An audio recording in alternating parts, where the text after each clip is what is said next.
ਦੀਆਂ ਖਬਰਾਂ ਤੇ ਜਿਨ੍ਹਾਂ ਦਾ ਵੱਡੇ ਪੱਧਰ ਤੇ ਤੁਹਾਡੇ ਤੇ ਅਸਰ ਰਹਿ ਸਕਦਾ ਹੈ। ਕਿਸਾਨ ਅੱਜ ਦੇਸ਼ ਵਿਆਪੀ ਪ੍ਰਦਰਸ਼ਨ ਕਰ ਰਹੇ ਨੇ। ਅੱਜ ਦਾ ਪ੍ਰਦਰਸ਼ਨ ਖੇਤੀ ਕਾਨੂੰਨਾਂ ਨੂੰ ਲੈ ਕੇ ਨਹੀਂ ਬਲਕਿ ਮਹਿੰਗਾਈ ਅਤੇ ਨਿੱਜੀਕਰਨ ਦੇ ਮੁੱਦੇ ਤੇ ਹੈ। ਇਸੇ ਤਰ੍ਹਾਂ ਪੂਰੇ ਦੇਸ਼ ਦੇ ਵਿੱਚ ਸਰਕਾਰੀ ਬੈਂਕ ਦੇ ਮੁਲਾਜ਼ਮਾਂ ਦੀ ਵੀ ਹੜਤਾਲ ਹੈ। ਉਹ ਦੋ ਬੈਂਕਾਂ ਦੇ ਨਿੱਜੀਕਰਨ ਦਾ ਵਿਰੋਧ ਕਰ ਰਹੇ ਨੇ। ਤੀਜੀ ਖਬਰ ਪੰਜਾਬ ਦੇ ਸਿਹਤ ਖੇਤਰ ਦੇ ਨਾਲ ਜੁੜੀ ਹੋਈ ਹੈ। ਅੱਜ 2 ਘੰਟਿਆਂ ਦੇ ਲਈ ਪੰਜਾਬ ਭਰ ਦੇ ਡਾਕਟਰਾਂ ਦੀ ਵੀ ਸਟ੍ਰਾਈਕ ਹੈ। कल अमृतसर के हस्पताल दे विच डॉक्टर नूं गोली लग गई सी ते इसे मसले नूं लैके डॉक्टरां दे विच रोस है। 3 तस्वीरां तुहानूं दिखा रहे हैं। अज दा दिन हड़तालां विरोध प्रदर्शनां दा दिन है। किसान महंगाई ते निजीकरण दे मुद्दे ते अज देश भर दे विच हल्ला बोल रहे ने। किसानां नूं साथ मिल रहा है ट्रेड यूनियनां दा। इस तों इलावा बैंकां दी स्ट्राइक है। अज ते कल बैंकां बंद रहणगीआं। निजीकरण दा विरोध कीता जा रहा है। बैंकां दी जो मर्ज कीतीआं जा रहीआं ने उस दा विरोध हो रहा है। तीजी खबर है सेहत दे नाल जुड़ी हुई। डॉक्टरां दी अज 2 घंटिया की हड़ताल है। ओपीडी बंद रहेगी। हालांकि एमरजेंसी सेवावां जारी रहणगीआं। तां 3 तस्वीरां अज दे 3 वड्डे प्रदर्शनां दियां।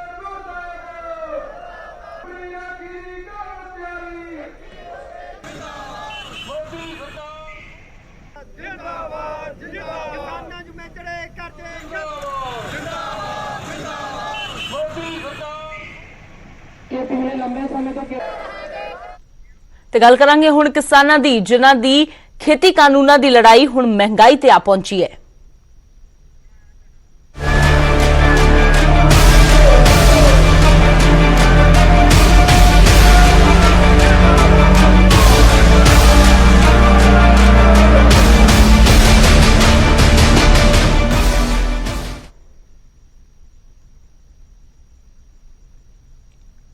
ਤਾਂ ਸਭ ਤੋਂ ਪਹਿਲਾਂ ਗੱਲ ਕਰਾਂਗੇ ਕਿਸਾਨਾਂ ਦੀ। ਦੇਸ਼ ਭਰ ਦੇ ਵਿੱਚ ਕਿਸਾਨਾਂ ਦਾ ਅੱਜ ਹੱਲਾ ਬੋਲ ਹੈ। ਮਹਿੰਗਾਈ ਤੇ ਨਿੱਜੀਕਰਨ ਦੇ ਖਿਲਾਫ ਜੋ ਕਿਸਾਨ ਨੇ ਅੱਜ ਸੜਕਾਂ ਤੇ ਉਤਰਨਗੇ, ਪ੍ਰਦਰਸ਼ਨ ਕੀਤਾ ਜਾਵੇਗਾ। ਪਰ ਪ੍ਰਦਰਸ਼ਨ ਇਸ ਵਾਰ ਖੇਤੀ ਕਾਨੂੰਨਾਂ ਦੇ ਖਿਲਾਫ ਨਹੀਂ ਬਲਕਿ ਮਹਿੰਗਾਈ ਦੇ ਖਿਲਾਫ ਕੀਤਾ ਜਾਵੇਗਾ। ਕਿਸਾਨਾਂ ਨੂੰ ਸਾਥ ਟ੍ਰੇਡ ਯੂਨੀਅਨਾਂ ਦਾ ਮਿਲ ਰਿਹਾ ਹੈ ਤੇ ਟ੍ਰੇਡ ਯੂਨੀਅਨਾਂ ਦੇ ਨਾਲ ਮਿਲ ਕੇ ਹੀ ਕਿਸਾਨ ਅੱਜ ਪ੍ਰਦਰਸ਼ਨ ਕਰ ਰਹੇ ਨੇ। ਰੇਲਵੇ ਸਟੇਸ਼ਨਾਂ ਤੇ ਡੀਸੀ ਦਫ਼ਤਰਾਂ ਤੇ ਧਰਨਾ ਜੋ ਦਿੱਤਾ ਜਾਵੇਗਾ। ਪਿਛਲੇ ਕਈ ਦਿਨਾਂ ਤੋਂ ਪੈਟਰੋਲ, ਡੀਜ਼ਲ ਅਤੇ ਗੈਸ ਸਿਲੰਡਰ ਦੀਆਂ ਵੱਧ ਰਹੀਆਂ ਕੀਮਤਾਂ ਨੂੰ ਦੇਖਦਿਆਂ ਇਹ ਕਿਸਾਨਾਂ ਦੇ ਵੱਲੋਂ ਜੋ ਆਪਣਾ ਐਕਸ਼ਨ ਪਲਾਨ ਉਲੀਕਿਆ ਗਿਆ ਸੀ ਉਸ ਦੇ ਵਿੱਚ ਹੀ ਇਹ ਕਿਹਾ ਗਿਆ ਸੀ ਕਿ 15 ਮਾਰਚ ਨੂੰ ਵੱਡੇ ਪੱਧਰ ਤੇ ਮਹਿੰਗਾਈ ਦੇ ਖਿਲਾਫ ਤੇ ਨਿੱਜੀਕਰਨ ਦੇ ਖਿਲਾਫ ਪ੍ਰਦਰਸ਼ਨ ਕੀਤਾ ਜਾਵੇਗਾ। ਕੇਂਦਰ ਦੇ ਖਿਲਾਫ ਪ੍ਰਦਰਸ਼ਨ ਕਰ ਰਹੇ ਨੇ ਕਿਸਾਨ, ਨਾਲ ਟ੍ਰੇਡ ਯੂਨੀਅਨਾਂ ਦਾ ਸਾਥ ਮਿਲ ਰਿਹਾ ਹੈ। ਇਸ ਤੋਂ ਇਲਾਵਾ ਸਰਕਾਰੀ ਅਦਾਰਿਆਂ ਦੇ ਨਿੱਜੀਕਰਨ ਦੇ ਕੇਂਦਰ ਦੇ ਫੈਸਲਿਆਂ ਦਾ ਵੀ ਵਿਰੋਧ ਜੋ ਹੈ ਉਹ ਕੀਤਾ ਜਾ ਰਿਹਾ ਹੈ ਕਿ ਆਖਿਰਕਾਰ ਸਰਕਾਰੀ ਅਦਾਰਿਆਂ ਨੂੰ ਨਿੱਜੀਕਰਨ, ਪ੍ਰਾਈਵੇਟਾਈਜੇਸ਼ਨ ਉਹਨਾਂ ਦੀ ਕਿਉਂ ਕੀਤੀ ਜਾ ਰਹੀ ਹੈ। ਇਸ ਨੂੰ ਲੈ ਕੇ ਵੀ ਵਿਰੋਧ ਹੋ ਰਿਹਾ ਹੈ। ਤਾਂ ਦੇਸ਼ ਭਰ ਦੇ ਵਿੱਚ ਅੱਜ ਕਿਸਾਨਾਂ ਦਾ ਹੱਲਾ ਬੋਲ ਹੈ। ਕਿਸਾਨ ਕਹਿ ਰਹੇ ਨੇ ਕਿ ਸਰਕਾਰ ਸੁੱਤੀ ਹੋਈ ਹੈ ਤੇ ਉਸ ਸੁੱਤੀ ਹੋਈ ਸਰਕਾਰ ਨੂੰ ਜਗਾਉਣ ਦੀ ਹੀ ਅਸੀਂ ਕੋਸ਼ਿਸ਼ ਕਰ ਰਹੇ ਹਾਂ। ਇਸੇ ਦੇ ਤਹਿਤ ਅੱਜ ਦੇਸ਼ ਭਰ ਦੇ ਵਿੱਚ ਕਿਸਾਨਾਂ ਦਾ ਹੱਲਾ ਬੋਲ ਹੈ ਮਹਿੰਗਾਈ ਅਤੇ ਨਿੱਜੀਕਰਨ ਦੇ ਖਿਲਾਫ ਤੇ ਕਿਸਾਨਾਂ ਨੂੰ ਸਾਥ ਮਿਲ ਰਿਹਾ ਹੈ ਟ੍ਰੇਡ ਯੂਨੀਅਨਾਂ ਦਾ।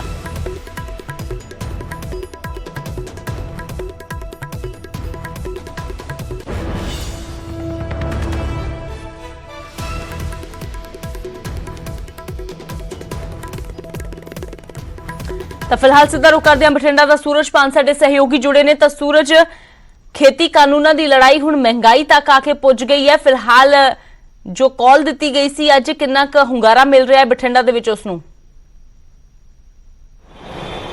देखो, जो बठिंडा की गल की जाए तो सुबह का वक्त है, करीब 10 बज चुके हैं, 10 बज के कुछ मिनट होए ने। पर फिलहाल बठिंडा हजे इस तरह का असर नज़र नहीं आ रहा। आम वर्गे हालात बठिंडा के ने, तुहानूं तस्वीरां दिखा दें कि किस तरह सड़कों के उपर जिहड़े व्हीकल ने वो रूटीन के वांग चल रहे हैं। रूटीन के वांग जी शॉप्स ने, दुकानां ने नज़र आउणगीआं। फिलहाल हजे उस तरह के हालात नज़र नहीं आ रहे जिस तरह के पूरे देश भर दे विच इन्हां ने कहा सी कि प्रदर्शन किए जाएंगे और देश भर दे विच हड़ताल देश व्यापी की गल की सी। फिलहाल वो नज़र नहीं आ रहा। पर दूसरे पासे किसान जथेबंदियां काफ़ी गुस्से दे विच ने। केंद्र सरकार के खिलाफ वो प्रदर्शन कर रहे हैं पहले दिन तो लैके। कोई बेशक खेती कानूनों की गल हो, दूसरे पासे महंगाई हर दिन बढ़ रही है, तां करके किते ना किते जाके किसानों दे नाल जिहड़ा हर आम लोग ने वो भी किते ना किते जाके सरकार के कंधे दे नाल कंधा मिलाउंदे नज़र जरूर आ रहे हैं। पर बठिंडा की गल की जाए, बठिंडा पिछली बार भी जिहड़ी कॉल आई सी वो कॉल भी बेसिट आ रही सी। हालांकि प्रदर्शन जिहड़ा जगह जगह तो लिखिया गया वो प्रदर्शन अज बठिंडा दे विच भी होना हैगा। पर आवाजाही तुसीं देख सकते हो, रूटीन के वांग जिहड़े लोग ने वो घरां चों निकल रहे हैं, कामकाज कर रहे हैं, क्योंकि कोविड तो बाद काफ़ी ज़्यादा फर्क सी जिहड़ा आम लोगों नूं पिया सीगा। कामकाज सी जिहड़े प्रभावित होए सी, तां करके ज़्यादातर लोग ने बाजार या दुकानां बंद करन दे मूड दे विच नज़र नहीं आ रहे। हाँ, किसानां दे नाल ਜ਼ਰੂਰ ਖੜੇ ਹੋਏ ਨਜ਼ਰ ਆ ਰਹੇ ਨੇ। ਪਰ ਦੂਸਰੇ ਪਾਸੇ ਜਿਹੜਾ ਕਿਸਾਨਾਂ ਦਾ ਜਿਹੜਾ ਅੱਜ ਪ੍ਰੋਗਰਾਮ ਹੈ ਦੁਪਹਿਰੇ 12 ਵਜੇ ਰੱਖਿਆ ਗਿਆ ਅਨਾਜ ਮੰਡੀ ਦੇ ਵਿੱਚ ਪ੍ਰੋਗਰਾਮ ਹੈ, ਜਿੱਥੇ ਕਾਫੀ ਵੱਡੀ ਗਿਣਤੀ ਵੀ ਕਿਸਾਨ ਜਥੇਬੰਦੀਆਂ ਦੇ ਲੋਕ ਤੇ ਵਪਾਰ ਮੰਡਲ ਦੇ ਲੋਕ ਤੇ ਹੋਰ ਵੀ ਜਿਹੜੇ ਲੋਕ ਨੇ ਉੱਥੇ ਜਾ ਕੇ ਆਪਦੀ ਹਾਜ਼ਰੀ ਲਾਉਣਗੇ। ਤਾਂ ਮਹਿੰਗਾਈ ਦੇ ਖਿਲਾਫ ਕਿਸਾਨਾਂ ਦੇ ਵੱਲੋਂ ਅੱਜ ਵੱਡੇ ਪੱਧਰ ਤੇ ਪ੍ਰਦਰਸ਼ਨ ਵੀ ਕੀਤੇ ਜਾਣੇ ਨੇ। ਫਿਲਹਾਲ ਸ਼ੁਕਰੀਆ ਇਸ तमाम ਜਾਣਕਾਰੀ ਦੇ ਲਈ। ਤਾਂ ਬਠਿੰਡਾ ਦੇ ਵਿੱਚ 12 ਵਜੇ ਦੇ ਕਰੀਬ 20 ਕਿਸਾਨ ਇਕੱਠੇ ਹੋਣਗੇ, ਉੱਥੇ ਇਕੱਠ ਕਰਕੇ ਵੀ ਕੇਂਦਰ ਸਰਕਾਰ ਦੇ ਖਿਲਾਫ ਆਪਣਾ ਗੁੱਸਾ, ਆਪਣੀ ਨਾਰਾਜ਼ਗੀ ਕਿਸਾਨਾਂ ਵੱਲੋਂ ਜ਼ਾਹਿਰ ਕੀਤੀ ਜਾਵੇਗੀ। ਪਰ ਇਸ ਤੋਂ ਇਲਾਵਾ ਦੱਸ ਦਈਏ ਕਿ ਅੱਜ ਪੂਰੇ ਦੇਸ਼ ਦੇ ਵਿੱਚ ਕਿਸਾਨਾਂ ਦਾ ਹੱਲਾ ਬੋਲ ਹੈ। ਮਹਿੰਗਾਈ ਅਤੇ ਨਿੱਜੀਕਰਨ ਦੇ ਖਿਲਾਫ ਕਿਸਾਨ ਲਗਾਤਾਰ ਹੱਲਾ ਬੋਲ ਰਹੇ ਨੇ। ਕੇਂਦਰ ਸਰਕਾਰ ਦੇ ਖਿਲਾਫ ਤੇ ਨਾਲ ਹੀ ਨਾਲ ਪੰਜਾਬ ਸਰਕਾਰ ਨੂੰ ਵੀ ਨਿਸ਼ਾਨੇ ਤੇ ਲਿਆ ਜਾ ਰਿਹਾ ਹੈ। ਮਹਿੰਗਾਈ ਦੇ ਕਾਰਨ ਤਾਂ ਡੀਸੀ ਦਫ਼ਤਰਾਂ ਤੇ ਰੇਲਵੇ ਸਟੇਸ਼ਨਾਂ ਤੇ ਜੋ ਧਰਨੇ ਨੇ ਕਿਸਾਨਾਂ ਦੇ ਵੱਲੋਂ ਦਿੱਤੇ ਜਾਣਗੇ ਅੱਜ, ਤੇ ਟ੍ਰੇਡ ਯੂਨੀਅਨਾਂ ਦਾ ਸਾਥ ਵੀ ਕਿਸਾਨਾਂ ਨੂੰ ਮਿਲ ਰਿਹਾ ਹੈ।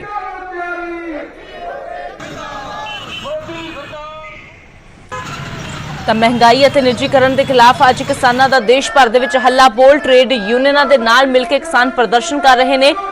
ਰੇਲਵੇ ਸਟੇਸ਼ਨ ਤੇ ਡੀਸੀ ਦਫ਼ਤਰ ਤੇ ਧਰਨਾ ਦਿੱਤਾ ਜਾ ਰਿਹਾ ਹੈ। ਕਿਸਾਨ ਕਹਿ ਰਹੇ ਨੇ ਕਿ ਸੁੱਤੀ ਹੋਈ ਸਰਕਾਰ ਨੂੰ ਜਗਾਉਣ ਦੀ ਕੋਸ਼ਿਸ਼ ਹੈ।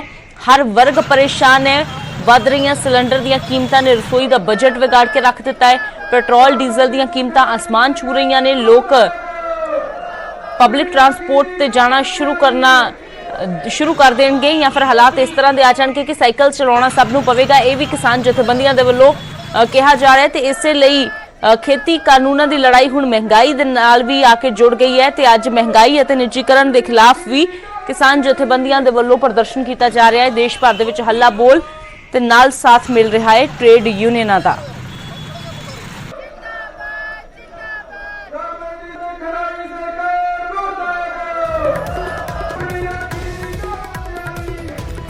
ਤਾਂ ਕਿਸਾਨਾਂ ਦੇ ਵੱਲੋਂ ਹਾਲਾਂਕਿ ਬੇਸ਼ੱਕ ਅੰਦੋਲਨ ਇੱਕ ਪਾਸੇ ਜਾਰੀ ਹੈ, ਦੂਜੇ ਪਾਸੇ ਸਰਕਾਰ ਦੇ ਨਾਲ ਡੈਡਲੌਕ ਬਰਕਰਾਰ ਹੈ, ਪਰ ਇਸ ਅੰਦੋਲਨ ਦੇ ਵਿਚਾਲੇ ਕਿਸਾਨ ਸਮੇਂ-ਸਮੇਂ ਤੇ ਆਪਣਾ ਐਕਸ਼ਨ ਪਲਾਨ ਉਲੀਕਦੇ ਰਹਿੰਦੇ ਨੇ। ਤਾਂ ਉਸੇ ਐਕਸ਼ਨ ਪਲਾਨ ਦੇ ਵਿੱਚ ਕਿਸਾਨਾਂ ਨੇ ਐਲਾਨ ਕੀਤਾ ਸੀ ਕਿ 15 ਮਾਰਚ ਨੂੰ ਮਹਿੰਗਾਈ ਦੇ ਖਿਲਾਫ ਮੋਰਚਾ ਖੋਲ੍ਹਿਆ ਜਾਵੇਗਾ। ਦੇਸ਼ ਭਰ ਦੇ ਵਿੱਚ ਹੱਲਾ ਬੋਲਿਆ ਜਾਵੇਗਾ। ਮਹਿੰਗੇ ਤੇਲ ਤੇ ਮਹਿੰਗੇ ਹੋਏ ਸਿਲੰਡਰ ਇਹਨਾਂ ਦੇ ਖਿਲਾਫ ਤੇ ਸਾਥ ਮਿਲ ਰਿਹਾ ਹੈ ਟ੍ਰੇਡ ਯੂਨੀਅਨਾਂ ਦਾ। ਨਿੱਜੀਕਰਨ ਦੇ ਖਿਲਾਫ ਸਰਕਾਰੀ ਅਦਾਰਿਆਂ ਨੂੰ ਨਿੱਜੀ ਕੀਤਾ ਜਾ ਰਿਹਾ ਹੈ। ਪ੍ਰਾਈਵੇਟਾਈਜੇਸ਼ਨ ਦੇ ਖਿਲਾਫ ਵੀ ਅੱਜ ਕਿਸਾਨ ਜਥੇਬੰਦੀਆਂ ਟ੍ਰੇਡ ਯੂਨੀਅਨਾਂ ਦੇ ਨਾਲ ਮਿਲ ਕੇ ਪ੍ਰਦਰਸ਼ਨ ਕਰ ਰਹੀਆਂ ਨੇ। ਡੀਸੀ ਦਫ਼ਤਰਾਂ ਤੇ ਰੇਲਵੇ ਸਟੇਸ਼ਨਾਂ ਤੇ ਜੋ ਧਰਨੇ ਨੇ ਅੱਜ ਦਿੱਤੇ ਜਾਣਗੇ। ਵੱਧ ਰਹੀ ਮਹਿੰਗਾਈ, ਆਮ ਜਨਤਾ ਤੇ ਪੈ ਰਹੀ ਮਾਰ ਦੇ ਕਾਰਨ ਅੱਜ ਕਿਸਾਨ ਜੋ ਇੱਕ ਵਾਰ ਫਿਰ ਤੋਂ ਸੜਕਾਂ ਤੇ ਉਤਰੇ ਆਏ। ਮਨਜੀਤ ਸਿੰਘ ਰਾਏ ਸਾਡੇ ਨਾਲ ਜੁੜ ਕੇ ਨੇ, ਕਿਸਾਨ ਆਗੂ ਨੇ। ਤਾਂ ਮਨਜੀਤ ਸਿੰਘ ਰਾਏ ਜੀ, ਫਿਲਹਾਲ ਕੀ ਪਲਾਨ ਹੈ ਅੱਜ ਦਾ, ਕਿਸ ਤਰ੍ਹਾਂ ਦੀ ਰੂਪਰੇਖਾ ਰਹਿਣ ਵਾਲੀ ਹੈ ਹੱਲਾ ਬੋਲ ਦੀ?